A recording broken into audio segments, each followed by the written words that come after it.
Ahmedabad management એસોસિએશનમાં call વુમનિયા 2025 અંતર્ગત મહિલાઓને સન્માનિત કરવામાં આવી હતી। સમાજમાં ઉત્કર્ષ યોગદાન હોય તેવી મહિલાઓને સન્માનિત કરવામાં આવી હતી। કાર્યક્રમમાં જીવનની ગાડી એક સમાંતર હોય તેવા દંપતીને પણ સન્માનિત કરવામાં આવ્યા હતા। સાથે એવા પુરુષો પણ સન્માનિત કરાયા જેમણે પત્નીને આગળ વધારવા ખભેથી ખભા મિલાવી સહકાર આપ્યો હોય।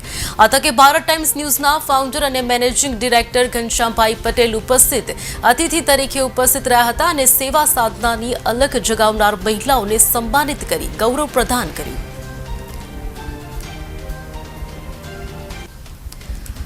મહત્વનું છે કે અમદાવાદમાં મહિલાઓને સન્માનિત કરવામાં આવી હતી। કોલ વુમનિયા 2025 અંતર્ગત કાર્યક્રમનું સુંદર આયોજન કરવામાં આવ્યું। ભારત ટાઈમ્સના એમડી ઘનશ્યામભાઈ પટેલની પ્રેરક ઉપસ્થિતિ રહી હતી।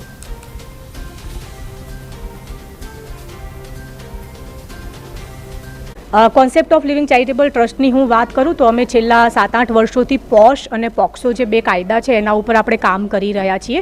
જાતીય સતામણી જે મહિલાઓ કામના સ્થળે કામ કરતા હોય એ માટે 2013માં આવેલો કાયદો છે, બહુ જ મેન્ડેટરી છે।